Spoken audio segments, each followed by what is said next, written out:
हाय ma'am. Hello. आता ना तुम्ही सगळ्यांच्या सक्सेस स्टोरी शेअर करा. What about you? मला असं वाटतं अजून तेवढं सक्सेस मिळालं नाहीये की ती स्टोरी सांगितली. But तरी पण सक्सेस इज आय थिंक खूप सब्जेक्टिव्ह आहे.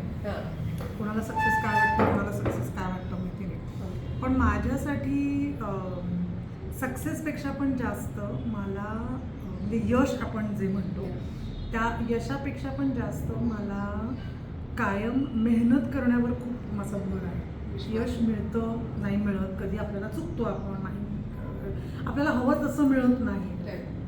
पण म्हणून मी जेवढ्या सक्सेस स्टोरीज ऐकल्या आहेत त्या सगळ्यांकडनं मी हे शिकले की यश मिळालं की तिथे न थांबता ती सुरुवात समजून पुढे गेलं पाहिजे. म्हणजे कोणतंही यश हा फुल स्टॉप असू नये नाही, आयुष्याचा. तो श्री गणेश असला पाहिजे. Yeah. कारण तिथनं तुम्ही पुढे गेला पाहिजे. कारण ते एक यश मिळालं आणि तुम्ही त्यातच ते यश तुम्हाला मिळालं म्हणजे तुम्ही त्या आनंदातच राहिलात की मला यश मिळालं. मी पुढे आयुष्यात काहीच मिळवू शकणार नाही. त्यामुळे माझ्यासाठी यश म्हणजे श्री गणेश आहे, ना की फुल स्टॉप आहे. Thank you ma'am. तुझ्यासाठी आलंय का?